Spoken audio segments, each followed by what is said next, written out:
Welcome. I want to start off by showing y'all some of the earrings, anklets, necklaces, jewelry I've been making. First off, we're going to start with some bracelets. I made this one today. This is some new material, some new paracord recently got, right?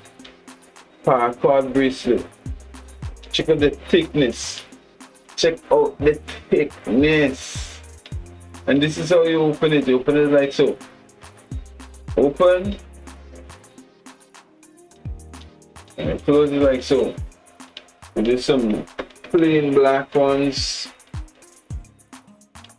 It's something similar to paracord, but we call this one a fisherman cord.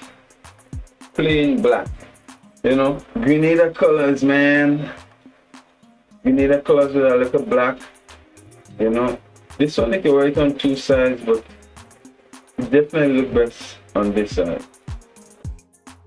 Red. It's like a red theme with red, yellow, and gold. Pull it apart, you open it, and how to close, you close it like so. This one has the recycled cord, plus the seashell, plus recycled beads, plus gemstones. The plain red anklet. You open it like so. One side adjustable for now.